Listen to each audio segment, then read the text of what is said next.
She arrived expecting cameras, glory, and applause.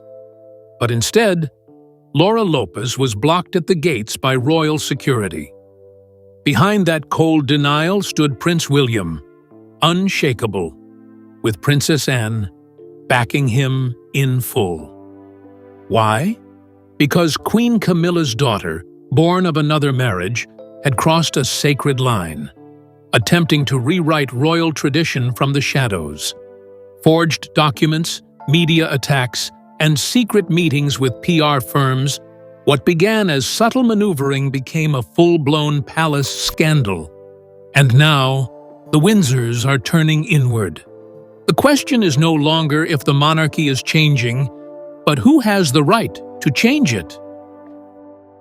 Laura Lopes appears where she doesn't belong. On the crisp evening of October 3, 2025, Laura Lopes swept into the Buckingham Palace ballroom wearing a sky-blue gown and an unfamiliar title, Special Assistant to the Queen Consort. It wasn't listed in any official registry, nor had it been sanctioned by the Royal Events Office or approved by King Charles III. Yet there she sat, between Prince Edward and Lady Sarah Chatto, as though born into the Windsor bloodline. Her name gleamed from an official guest list she was never meant to be on. Princess Anne, known for her strict adherence to royal protocol since 1973, reviewed that same guest list only 48 hours prior. On that version, Laura's name appeared plainly, without title or prominence. But in the copy circulated the night of the event, her designation had shifted, now appearing on the top tier of invited figures. Anne noted the timestamp, October 2nd at 11:47 p.m., just hours before printing. Someone had quietly elevated Laura's position, bypassing centuries of royal structure. Prince William, who had just returned from an engagement in Windsor the previous afternoon, caught wind of the media coverage the next morning. Headlines from the Times and the Daily Telegraph painted Laura as modern, poised, and well-positioned for the monarchy's future. William's instincts, honed since 2020 when he began taking on more direct royal duties, were immediately piqued. This was no accident. This was an insertion, carefully orchestrated. That same afternoon, William met Anne privately at Kensington Palace. They laid out two guest lists side by side, one dated September 29th, the other just before the event. The contrast was undeniable: an invented title, rearranged seating, and forged approval from Charles's office. William silently circled Laura's title and looked at Anne. "They're planting her," he said. Anne didn't argue. She merely nodded. They both understood. Camilla had made her move. The royal family had always protected its bloodlines with quiet vigilance. But this breach was more than symbolic. William and Anne now faced something far more dangerous: a silent power play hiding behind royal formality. The next step was clear. They needed to find the mechanism behind Laura's rise, and fast. What followed would uncover a forged signature, hidden media deals, and a conspiracy that threatened to crack the royal lineage at its core.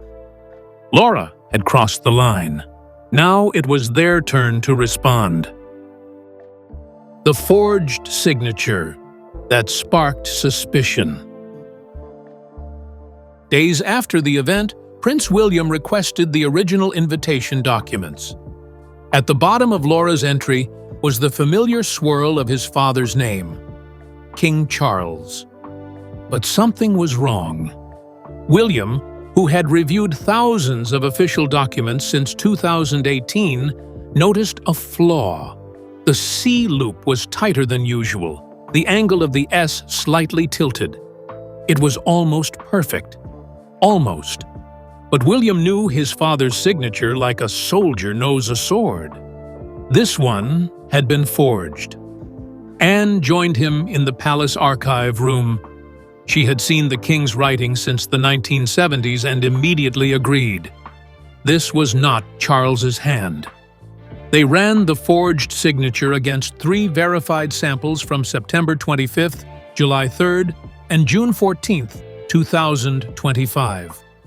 The discrepancies were subtle but consistent: loop variations, pen pressure, and angle deviation. By the time they matched metadata logs, a name surfaced: Simon Farley, Camilla's long-serving aide since 1995. Farley's digital footprint showed he had accessed the royal event file 6 times on October 2nd, including 2 final changes made after 10:30 p.m. Those late-night edits included Laura's title, seating position, and the forged sign-off. When summoned discreetly to Anne's office, Farley claimed he had only proofread documents. But neither William nor Anne believed it. The man's nervous body language betrayed more than his words did. Anne asked Paliciate to cross-check the printer logs from the Queen Consort's wing of Clarence House. A batch of documents, including Laura's guest credentials, had been printed there at 11:52 p.m., just before being sent to press. This connected the forged approval directly to Camilla's private office. It was no longer just about protocol. It was a deception orchestrated from within, a silent rebellion against the monarchy's chain of inheritance. The discovery of a forged royal signature was more than a scandal. It was sacrilege within the palace. In a family governed by symbols and blood, imitation of the sovereign's hand was tantamount to betrayal. William and Anne, their suspicions now confirmed, turned their focus to the motive. Why would Camilla risk it all? And more importantly, what was she planning next?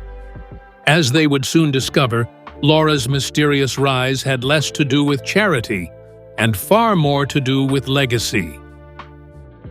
Camilla's silent campaign begins.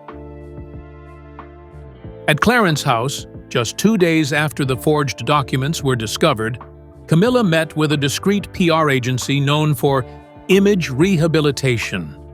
The meeting, which lasted 1 hour 47 minutes, was confirmed by security logs and surveillance footage. She never once mentioned Laura's name aloud. Instead, she spoke of new energy and royal diversification, requesting campaigns that highlight overlooked female figures in the royal circle. For anyone listening, it would have sounded harmless. But to William and Anne, it was clear. This was stage 2. By October 6, 2025, articles began circulating. Laura was suddenly the subject of glowing profiles in Tatler, Hello Magazine, and the Evening Standard. Quotes praised her unspoken dignity and rare grace, noting her quiet influence beside the Queen Consort. All used eerily similar phrases William recognized from old talking points used in Camilla's Duchess of Cornwall media push in 2009. It wasn't coincidence. It was choreography.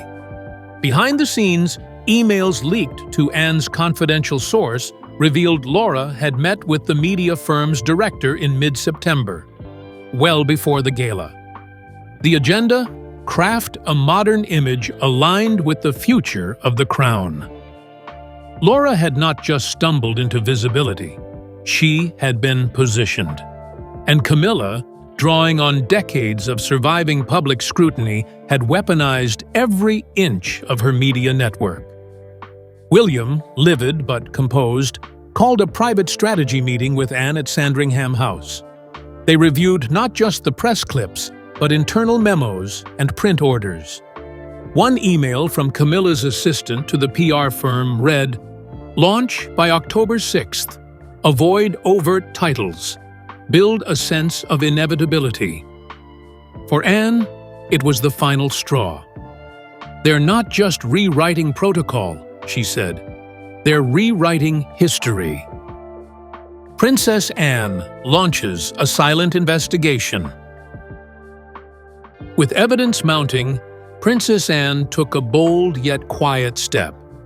She initiated what palace insiders would later call a silent audit, a discreet investigation without triggering public suspicion. On October 7, 2025, Anne summoned a senior archivist who had served under Queen Elizabeth II. Together, they cross-referenced document versions, examining digital records, server access logs, and metadata on the forged guest list. They uncovered a chilling pattern, edits linked to the Queen Consort's private office and timed perfectly with media leaks. Anne's sharpest discovery came from CCTV footage pulled from the palace's East Corridor. At exactly 10:39 p.m. on October 2nd, cameras captured Laura Lopes entering a restricted section of Buckingham Palace, escorted by Simon Farley. The corridor led directly to King Charles's private study, a sacred space off-limits to non-blood royals, especially in the king's absence. Anne paused the footage, staring at Laura's figure. "She was inside," Anne whispered, voice tight with rage. "She did it herself."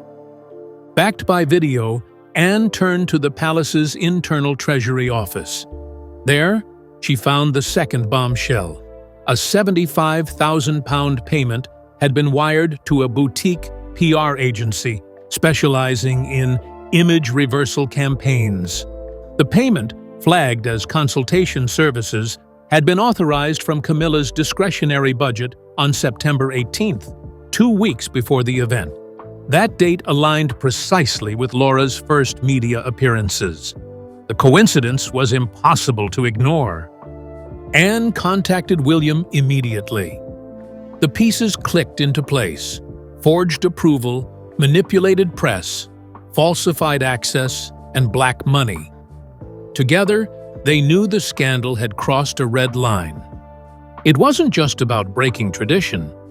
It was about bending the monarchy to fit Camilla's family. The question now wasn't whether to act, but how public the fallout would become. By now, William and Anne had all the evidence they needed to expose the conspiracy. But to do so would mean confronting Camilla head-on.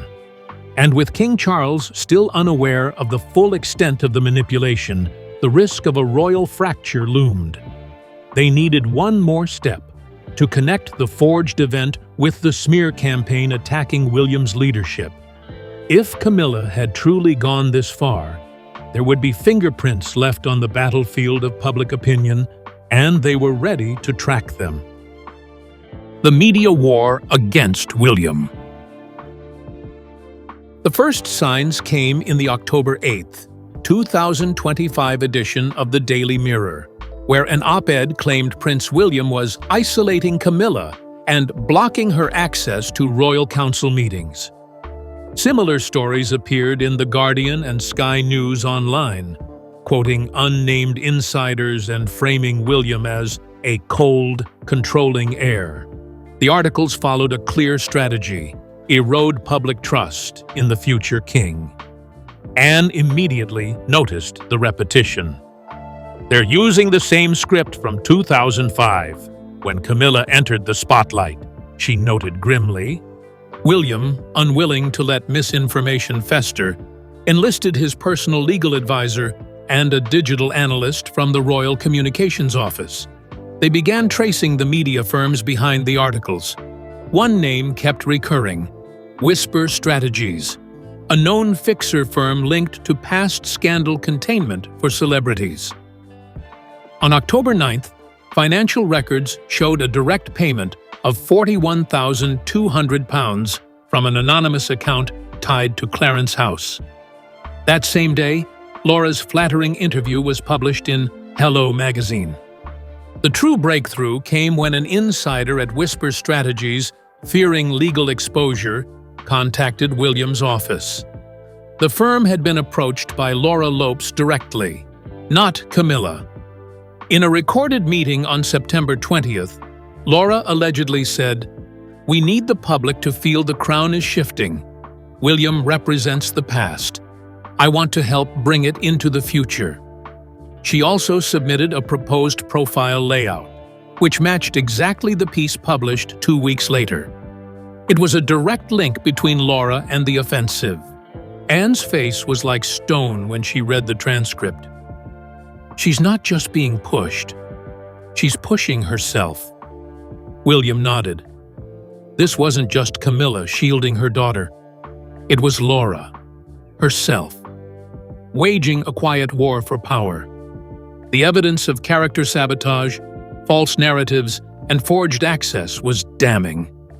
William looked at Anne and said, "We go to Father. It's time he saw who he married." With the truth laid bare, William and Anne now stood at a terrible crossroads. They could protect the public image of the monarchy and bury the scandal, or reveal everything and risk turning the royal household into a battleground. But what was done in shadows could no longer stay hidden. The moment had come to confront King Charles and to demand accountability, not just from Camilla, but from the system that had allowed such deception to fester inside the royal walls. Confronting King Charles with the truth. On October 10, 2025, at precisely 9:15 a.m., William and Anne arrived at Buckingham Palace's private study, each carrying a leather dossier. King Charles, seated beneath a portrait of Queen Elizabeth II, looked weary. He had sensed the tensions, but not the truth. William began quietly, laying out the forged signature, Laura's unauthorized presence, and the falsified media campaign. He handed Charles a photo of Laura entering the restricted corridor with Simon Farley. "This was the night before the event," he said. "You were in Scotland." Charles's hands trembled as he held the photo.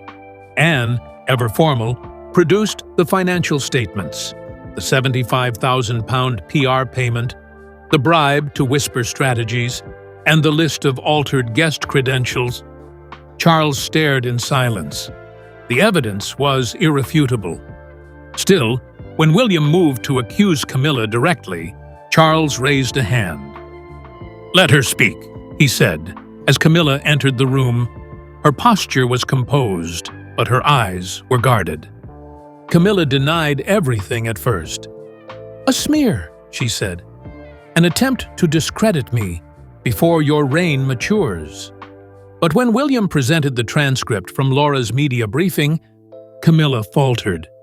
Her expression cracked for a second, long enough to reveal the truth. In a low voice, she said, "Everything I've done was to ensure my daughter would not be left powerless when you take the throne." It was both confession and justification. Charles stood slowly, the weight of betrayal heavy on his shoulders. "You forged my name," he said quietly. "You inserted your child into a bloodline that has survived 1,000 years." Camilla said nothing. The silence felt endless. Then Charles turned away and simply said, "I need time." But time, William knew, would not undo the damage. Anne stepped forward, voice low and clear. "If the monarchy survives this, it will be because we chose to fight for it, not sabotage it." Camilla's defense collapses in the study. Camilla stood in King Charles's private study, face composed but voice tight. She denied all accusations of forgery, of media manipulation, of planting Laura Lopes into royal affairs.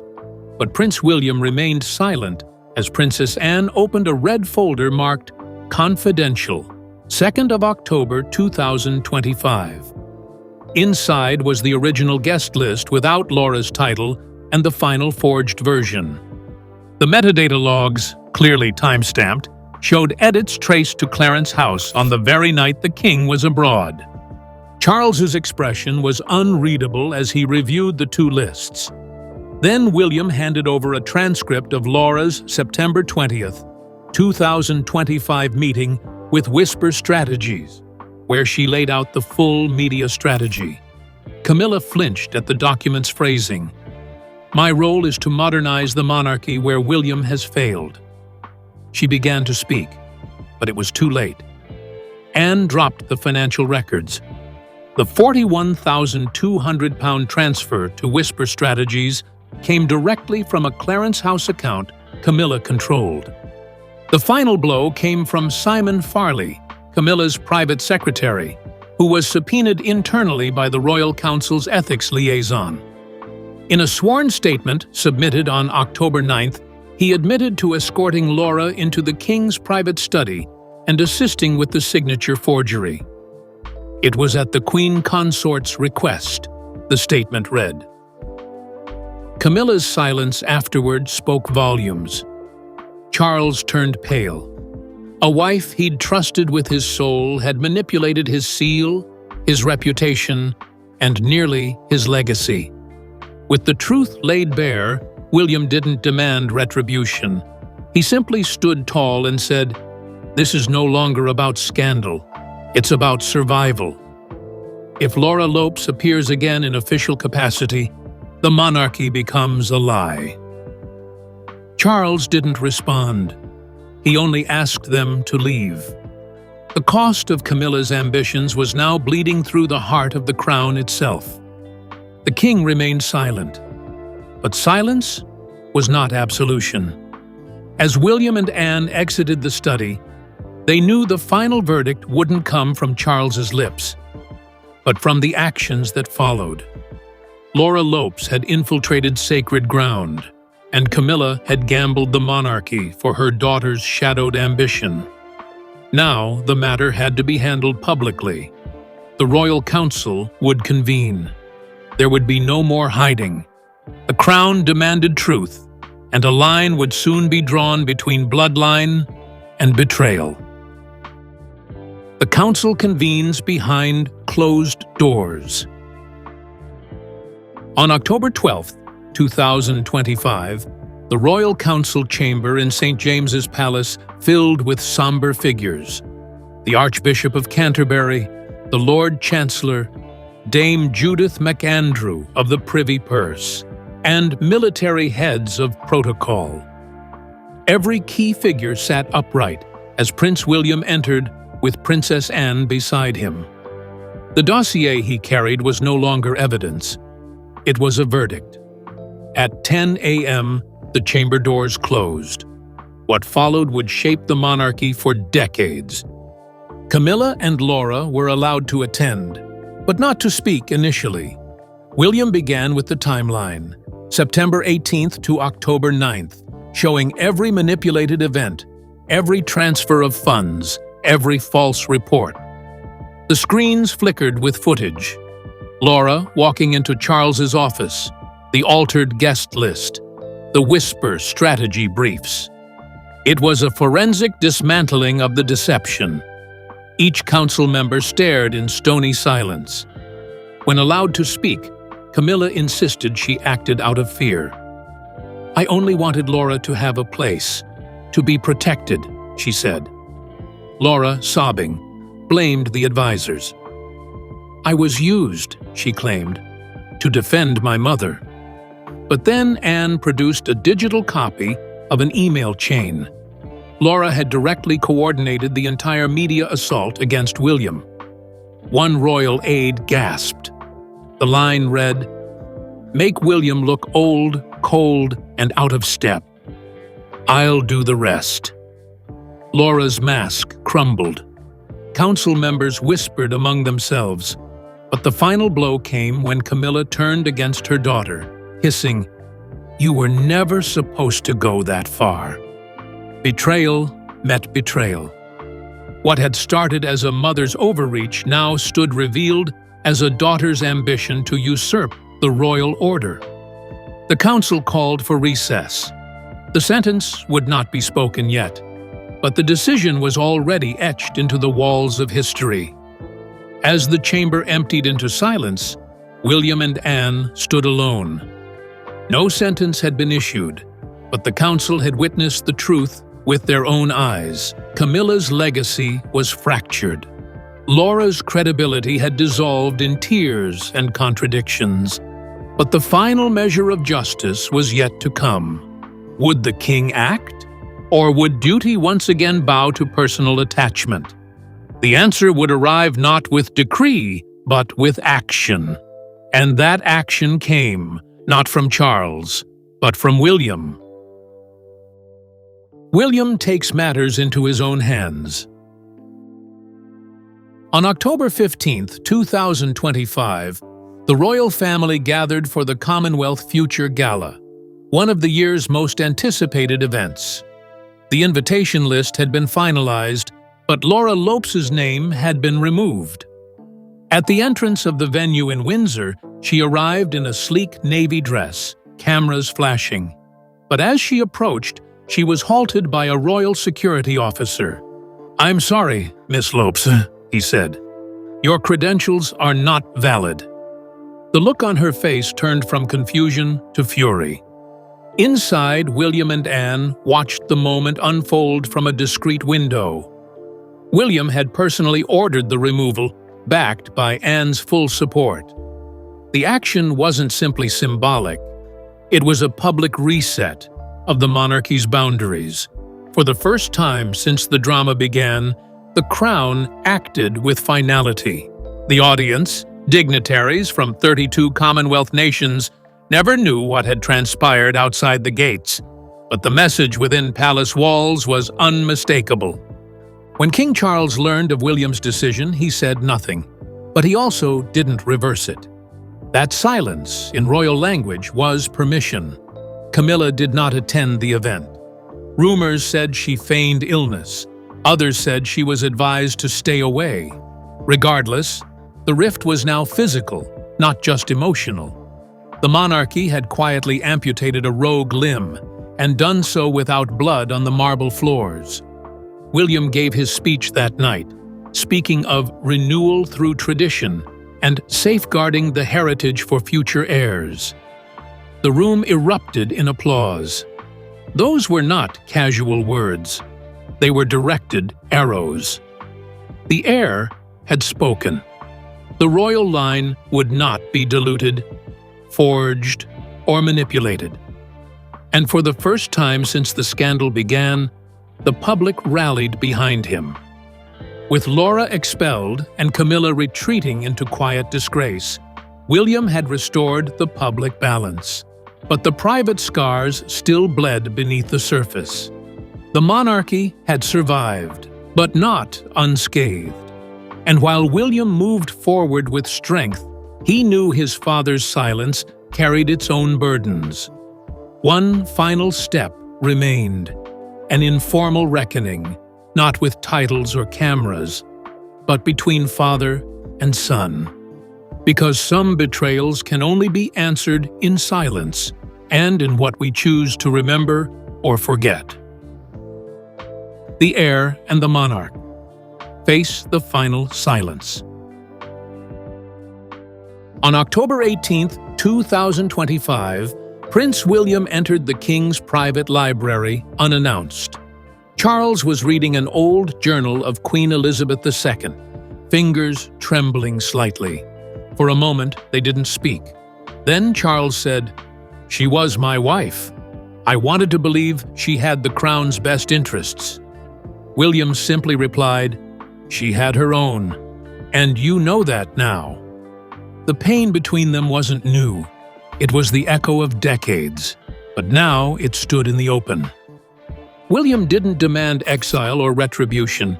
He asked only one thing: let the line stay pure. Let the people see truth. We owe them that. Charles nodded. Laura will not attend future functions. Camilla understands. That was all. No punishment, no public condemnation. But it was enough. Camilla's reach had been clipped. Laura had been shut out. The monarchy had been recalibrated, with William at the center. That evening, William stood alone at the balcony, looking over London bathed in twilight. Princess Anne joined him quietly. "It's done," she said. He nodded. Not with thunder, but with truth. The two shared a rare moment of peace. The storm had passed, but the kingdom would remember who held the line, who refused to bend to whispers and shadows. As the last of the autumn sun dipped behind St. Paul's, the monarchy emerged intact. Not perfect, but unbroken. And though Charles never spoke of it again, he placed a note in the royal archive in his own handwriting. October 2025, William proved himself not only heir to the throne, but guardian of its soul. That was the real coronation. In the end, truth didn't roar. It whispered through security lists, forged guest titles, and financial trails. Prince William took the stand not just for himself, but for the integrity of the crown, with Princess Anne guarding his flank like a lioness of legacy. Laura Lopes, once poised for silent elevation, now stands outside the circle, a warning carved in velvet silence. Camilla's ambitions have been clipped, but the scars remain. What does this mean for the future of royal bloodlines? You decide. Drop your thoughts in the comments, like and subscribe, and don't miss our next exposé into the House of Windsor's hidden war.